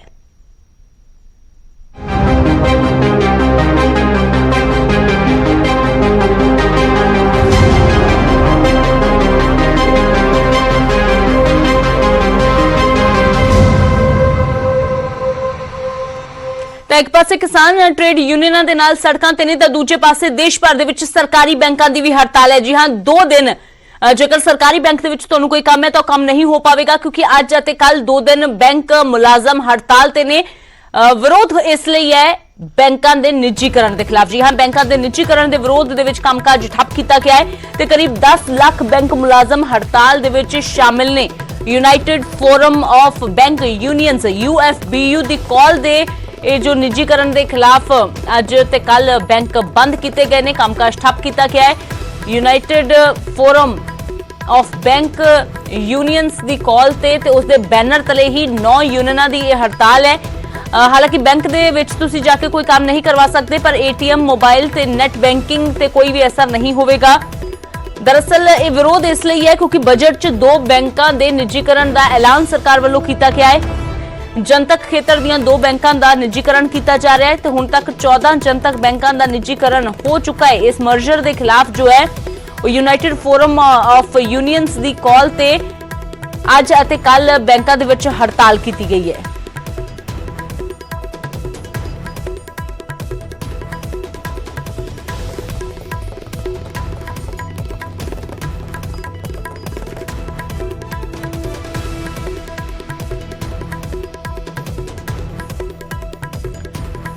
ਤਾਂ ਫਿਲਹਾਲ ਜੋ ਬੈਂਕ ਬੰਦ ਦੀ ਕਾਲ ਦਿੱਤੀ ਗਈ ਹੈ ਉਸ ਦਾ ਕਿੰਨਾ ਕੁ ਅਸਰ ਮਿਲ ਰਿਹਾ ਹੈ, ਮੋਗਾ ਰੁਖ ਕਰਦੇ ਹਨ। ਦੀਪਕ ਸਿੰਗਲਾ ਸਾਡੇ ਸਹਿਯੋਗੀ ਜੁੜੇ ਨੇ। ਤਾਂ ਦੀਪਕ, ਨਿੱਜੀਕਰਨ ਦੇ ਖਿਲਾਫ ਅੱਜ ਦੇਸ਼ ਭਰ 'ਚ ਬੈਂਕਾਂ ਦੀ ਹੜਤਾਲ, ਮੋਗਾ ਦੇ ਵਿੱਚ ਕਿੰਨਾ ਕੁ ਹੁੰਗਾਰਾ ਮਿਲ ਰਿਹਾ ਹੈ, ਕੀ ਕੁਝ ਅਸਰ? ਬਿਲਕੁਲ, ਮੋਗਾ ਦੀ ਗੱਲ ਕੀਤੀ ਜਾਵੇ ਤਾਂ ਅੱਜ ਮੋਗਾ ਦੇ ਵਿੱਚ ਵੀ ਜਿੰਨੇ ਵੀ ਸਰਕਾਰੀ ਬੈਂਕ ਕਰਮਚਾਰੀ ਆ ਉਹ ਹੜਤਾਲ ਤੇ ਬੈਠੇ ਨੇ। ਦੇਸ਼ ਭਰ ਦੇ ਵਿੱਚ ਅੱਜ 9 10 ਲੱਖ ਬੈਂਕ ਕਰਮੀ ਆ ਉਹ ਹੜਤਾਲਾਂ ਤੇ ਬੈਠੇ ਹੋਏ, ਕਿਉਂਕਿ ਬੈਂਕਾਂ ਦੇ ਨਿੱਜੀਕਰਨ ਨੂੰ ਲੈ ਕੇ ਜਿਹੜੇ ਕਰਮਚਾਰੀ ਹੜਤਾਲਾਂ ਤੇ ਬੈਠੇ ਹੋਏ ਔਰ 2 ਦਿਨ ਦੀ ਜਿਹੜੀ ਹੜਤਾਲ ਕੀਤੀ ਗਈ ਆ। ਅਸੀਂ ਇਸ ਟਾਈਮ ਖੜੇ ਆ ਮੋਗਾ ਦੇ ਜਿਹੜਾ SBI ਬੈਂਕ ਹੈ। ਤੁਸੀਂ ਦੇਖ ਸਕਦੇ ਹੋ ਕਿ SBI ਬੈਂਕ ਬੰਦ ਹੈ, ਹਾਲਾਂਕਿ ਜਿਹੜੇ ATM ਖੁੱਲੇ ਨੇ ਔਰ ਜਿਹੜੇ ਆਨਲਾਈਨ ਬੈਂਕਿੰਗ ਹੈ, ਨੈਟ ਬੈਂਕਿੰਗ ਹੈ ਉਹ ਚੱਲ ਰਹੀ ਹੈ। ਲੇਕਿਨ ਜਿਹੜੇ ਕਰਮਚਾਰੀ ਹੈ 10 ਲੱਖ ਦੇਸ਼ ਭਰ ਦੇ ਜਿਹੜੇ ਕਰਮਚਾਰੀ ਆ ਉਹ ਧਰਨੇ ਤੇ ਬੈਠੇ ਨੇ, ਰੋਸ ਪ੍ਰਦਰਸ਼ਨ ਕਰ ਰਹੇ ਨੇ, ਕਿਉਂਕਿ ਬੈਂਕਾਂ ਦਾ ਜਿਹੜਾ ਨਿੱਜੀਕਰਨ ਕੀਤਾ ਜਾ ਰਿਹਾ ਉਸ ਨੂੰ ਲੈ ਕੇ ਲਗਾਤਾਰ ਕਰਮਚਾਰੀ ਜਿਹੜੇ ਆ ਉਹ ਧਰਨਿਆਂ ਤੇ ਬੈਠੇ ਆ, ਧਰਨਾ ਪ੍ਰਦਰਸ਼ਨ ਕਰ ਰਹੇ ਆ। 2 ਦਿਨ ਦੀ ਜਿਹੜੀ ਹੜਤਾਲ ਹੈ, ਤੁਸੀਂ ਦੇਖ ਸਕਦੇ ਹੋ ਉਹ ਬੈਂਕ ਕਰਮਚਾਰੀ ਆ ਜਿਹੜੇ ਕਿ ਬੈਂਕਾਂ ਦੇ ਵਿੱਚ ਅੱਗੇ ਸੀਟਾਂ ਤੇ ਬੈਠੇ ਹੁੰਦੇ ਸੀਗੇ, ਲੇਕਿਨ ਅੱਜ ਆਪਣੀਆਂ ਹੱਕਾਂ ਲਈ ਅੱਜ ਬੈਂਕਾਂ ਦੇ ਨਿੱਜੀਕਰਨ ਨੂੰ ਲੈ ਕੇ ਧਰਨਿਆਂ ਤੇ ਬੈਠੇ ਨੇ। ਇਹ ਸਾਰੇ ਧਰਨਿਆਂ ਤੇ ਬੈਠੇ ਆ ਔਰ ਇਹਨਾਂ ਨਾਲ ਗੱਲ ਵੀ ਕਰਾਂਗੇ। ਪਿਛਲੇ ਸਮੇਂ ਦੇ ਵਿੱਚ ਵੀ ਕੁਝ ਜਿਹੜੇ ਬੈਂਕ ਹੈ 10 ਬੈਂਕ ਹੈ ਜਿਹੜੇ ਉਹ ਬੰਦ ਕਰਕੇ 4 ਨਾਲ ਚਲੇ ਗਏ, ਪਰ ਅੱਜ 2 ਜਿਹੜੇ ਪ੍ਰਾਈਵੇਟ ਹੋਰ ਜਿਹੜੇ ਬੈਂਕ ਹੋਰ ਹੈ ਉਹਨਾਂ ਨੂੰ ਵੀ ਪ੍ਰਾਈਵੇਟ ਨੂੰ ਲੈ ਕੇ ਜਿਹੜੀ ਹੈ 10 ਲੱਖ ਦੇ ਕਰੀਬ ਆ ਜਿਹੜੇ ਬੈਂਕ ਜਿਹੜੇ ਕਰਮਚਾਰੀ ਜਿਹੜੇ ਉਹ ਬੈਠ ਕੇ ਧਰਨੇ ਗੱਲ ਕਰਾਂਗੇ ਇਹਨਾਂ ਨਾਲ ਕੀ ਕਹਿਣਾ। ਬਿਲਕੁਲ ਦੀਪਕ ਤਾਂ ਫਿਲਹਾਲ ਨਾਅਰੇਬਾਜ਼ੀ ਕਰਦੇ ਹੋਏ ਮੁਲਾਜ਼ਮ ਅਸੀਂ ਦੇਖ ਸਕਦੇ ਹਾਂ ਕਿ ਕਿਸ ਤਰੀਕੇ ਦੇ ਰੋਸ ਇਹਨਾਂ ਦੇ ਵਿੱਚ ਪਾਇਆ ਜਾ ਰਿਹਾ ਹੈ। ਅੱਜ ਦੇਸ਼ ਭਰ ਦੇ ਵਿੱਚ ਸਾਰੇ ਬੈਂਕਾਂ ਦੀਆਂ 9 ਜਥੇਬੰਦੀਆਂ ਵੱਲੋਂ ਦੇਸ਼ ਵਿਆਪੀ 2 ਦਿਨ ਦੀ ਹੜਤਾਲ ਦਾ ਸੱਦਾ ਦਿੱਤਾ ਗਿਆ, ਜਿਸ ਦੇ ਵਿੱਚ ਮੋਗਾ ਜ਼ਿਲ੍ਹੇ ਦੇ ਸਾਰੇ ਬੈਂਕਾਂ ਦੇ ਸਾਥੀ ਜਿਹੜੇ ਆਫੀਸਰ ਅਤੇ ਮੁਲਾਜ਼ਮ ਸਾਥੀ ਆ ਉਹ ਇੱਥੇ ਸ਼ਮੂਲੀਅਤ ਕਰਨ ਲਈ ਪਹੁੰਚੇ ਆ ਔਰ ਕੋਈ ਵੀ ਬੈਂਕ ਨਹੀਂ ਖੁੱਲਾ, ਸਿਰਫ ਏਟੀਐਮ ਜ਼ਰੂਰ ਖੁੱਲੇ ਆ ਜਾਂ ਪ੍ਰਾਈਵੇਟ ਬੈਂਕ ਖੁੱਲੇ ਆ, ਬਾਕੀ ਸਰਕਾਰੀ ਸਾਰੇ ਬੈਂਕ ਜਿਹੜੇ ਆ ਬੰਦ ਆ। ਸਰਕਾਰੀ ਬੈਂਕ ਬੰਦ ਨੇ, ਏਟੀਐਮ ਖੁੱਲੇ ਨੇ, ਨੈਟ ਬੈਂਕਿੰਗ ਚੱਲ ਰਹੀ ਨੇ, ਕੁਝ ਹੋਰ ਮੁਲਾਜ਼ਮ ਨੇ ਉਹਨਾਂ ਨਾਲ ਗੱਲ ਕਰਾਂਗੇ, ਕਰਮਚਾਰੀ ਨੇ ਕੀ ਕਹਿਣਾ ਉਹਨਾਂ ਦਾ। ਸਰ ਅੱਜ ਬੈਂਕਾਂ ਦੀ ਹੜਤਾਲ ਹੈ, 10 ਲੱਖ ਦੇ ਕਰੀਬ ਹੈ ਜਿਹੜੇ ਕਰਮਚਾਰੀ ਹੜਤਾਲ ਤੇ। ਸਰ ਅੱਜ ਦੇਸ਼ ਭਰ ਦੇ ਵਿੱਚ 10 ਲੱਖ ਦੇ ਕਰੀਬ ਬੈਂਕ ਕਰਮਚਾਰੀ ਹੜਤਾਲ ਤੇ ਹੈ।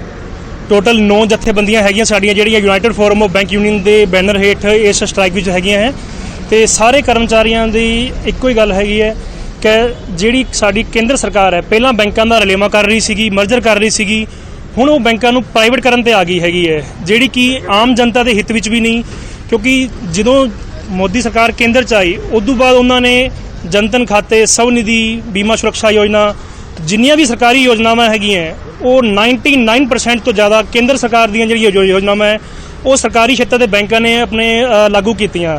98% ਤੋਂ ਉੱਪਰ ਜਿਹੜੇ ਜਨਧਨ ਅਕਾਊਂਟ ਹੈ, ਟੋਟਲ 33.15 ਕਰੋੜ ਜਨਧਨ ਅਕਾਊਂਟ ਹੈਗੇ ਪੂਰੇ ਦੇਸ਼ ਵਿੱਚ, ਜਿਨ੍ਹਾਂ ਵਿੱਚ 32 ਕਰੋੜ ਤੋਂ ਪਲੱਸ ਜਿਹੜੇ ਜਿਹੜੇ ਸਰਕਾਰੀ ਬੈਂਕ ਨੇ ਉਹਨਾਂ ਨੇ ਮਤਲਬ ਖੋਲ੍ਹੇ ਹੈ ਤੇ ਜਿਹੜੇ ਵੀ ਆਪਣੇ 99% PM ਸਵਨਿਧੀ ਦੇ ਜਿਹੜੇ ਕੇਸ ਹੈਗੇ ਹੈ ਉਹ ਸਰਕਾਰੀ ਖੇਤਰ ਦੇ ਬੈਂਕਾਂ ਨੇ ਮਤਲਬ ਲੋਨ ਕੀਤੇ ਹੈਗੇ ਹੈ। ਤੇ ਜਦੋਂ ਕੋਈ ਬੈਂਕ ਪ੍ਰਾਈਵੇਟ ਬੈਂਕ ਜਿਵੇਂ ਪਿਛਲੇ ਸਾਲ ਯੈਸ ਬੈਂਕ, PMC ਬੈਂਕ ਇਹਨਾਂ ਦੀ ਇਹ ਦਿਵਾਲੀਆ ਹੋਏ ਤੇ ਉਦੋਂ ਸਰਕਾਰ SBI, LIC ਜਿਹੜੇ ਵੀ ਪ੍ਰਾਈਵੇਟ ਖੇਤਰ ਦੇ ਸਰਕਾਰੀ ਖੇਤਰ ਦੇ ਜਿਹੜੇ ਆਪਣੇ ਅਦਾਰੇ ਨੇ ਉਹਨਾਂ ਨੂੰ ਆਪਣੇ ਕਹਿੰਦੀ ਹੈ ਕਿ ਜਾਓ ਇਹਨਾਂ ਤੁਸੀਂ ਇਨਵੈਸਟ ਕਰੋ। ਜਦੋਂ ਸਾਡਾ ਸਵਾਲ ਸਰਕਾਰ ਤੋਂ ਹੈ, ਜਦੋਂ ਇਹ ਸਰਕਾਰੀ ਬੈਂਕ ਸਾਰੇ ਪ੍ਰਾਈਵੇਟ ਹੋ ਗਏ ਉਦੋਂ ਕੋਈ ਬੈਂਕ ਡੁੱਬਿਆ ਉਦੋਂ ਸਰਕਾਰ ਕਿਹਨੂੰ ਹੱਲਾਸ਼ੇਰੀ ਦੇਊਗੀ? ਇਸ ਵਿੱਚ ਜਿਹੜੀ ਆਮ ਜਨਤਾ ਹੈਗੀ, ਸਾਡੀ ਗਰੀਬ ਜਨਤਾ ਹੈ ਜਿਨ੍ਹਾਂ ਨੇ ਆਪਦੀ ਜਮ੍ਹਾਂ ਪੂੰਜੀ ਬੈਂਕਾਂ ਵਿੱਚ ਜਮ੍ਹਾਂ ਰੱਖੀ ਹੋਈ ਹੈਗੀ ਹੈ ਸਾਰੀ ਉਮਰ ਦੀ, ਜਿਹੜੀ ਹੱਥ ਜੋੜ ਮਿਹਨਤ ਨਾਲ, ਉਸ ਟਾਈਮ ਸਭ ਤੋਂ ਵੱਡਾ ਖਤਰਾ ਜਿਹੜੀ ਸਾਡੀ ਆਮ ਜਨਤਾ ਹੈ ਉਹਨਾਂ ਨੂੰ ਹੋਊਗਾ। ਇਸ ਵਕਤ ਸਾਡੀ ਕੇਂਦਰ ਸਰਕਾਰ ਤੋਂ ਪੁਰਜ਼ੋਰ ਮੰਗ ਹੈ ਕਿ ਪ੍ਰਾਈਵੇਟ ਕਰਨ ਦੀ ਜਿਹੜੀ ਨਿੱਜੀਕਰਨ ਦੀ ਨੀਤੀ ਹੈ ਉਹਨੂੰ ਬੰਦ ਕੀਤੀ ਜਾਵੇ। ਸਰਕਾਰੀ ਬੈਂਕ ਜਾਂ ਸਰਕਾਰੀ ਕੰਪਨੀਆਂ ਕਿਸੇ ਵੀ ਰੂਪ 'ਚ ਘਾਟੇ 'ਚ ਨਹੀਂ ਗਈਆਂ, ਉਹਨਾਂ ਨੂੰ ਘਾਟੇ ਵਿੱਚ ਦਿਖਾਇਆ ਜਾ ਰਿਹਾ ਹੈ। ਆਮ ਲੋਕਾਂ ਦੇ ਵਿੱਚ ਸਰਕਾਰੀ ਕੰਪਨੀਆਂ ਦਾ ਅਕਸ ਖਰਾਬ ਕੀਤਾ ਜਾ ਰਿਹਾ ਹੈ ਤਾਂ ਕਿ ਉਹਨਾਂ ਨੂੰ ਵੇਚਣ ਵਿੱਚ ਨਿੱਜੀ ਹੱਥਾਂ ਸੌਂਪਣ 'ਚ ਕੋਈ ਦਿੱਕਤ ਨਾ ਆਵੇ। ਤਾਂ ਸਾਡੀ ਕੇਂਦਰ ਸਰਕਾਰ ਤੋਂ ਪੁਰਜ਼ੋਰ ਮੰਗ ਹੈ ਕਿ ਸਰਕਾਰੀ ਕੰਪਨੀਆਂ ਨੂੰ ਜਿਹੜੇ ਕਿ ਕੋਰੋਨਾ ਕਾਲ ਵਿੱਚ ਸਾਡੇ ਦੇਸ਼ ਵਾਸੀਆਂ ਲਈ ਹਰ ਮੌਕੇ ਤੇ ਖੜੀਆਂ ਰਹੀਆਂ ਉਹਨਾਂ ਨੂੰ ਆਪਾਂ ਤਾਕਤਵਰ ਕਰੀਏ, ਨਾ ਕਿ ਆਪਾਂ ਉਹਨਾਂ ਨੂੰ ਵੇਚੀਏ। ਤਾਂ ਮੈਂ 2 ਗੱਲਾਂ ਨਾਲ ਆਪਦੀ ਗੱਲ ਆਪਣੇ ਬੰਦ ਕਰਨੀ ਚਾਹੂੰਗਾ। ਕੇਂਦਰ ਸਰਕਾਰ ਮੁਰਦਾਬਾਦ।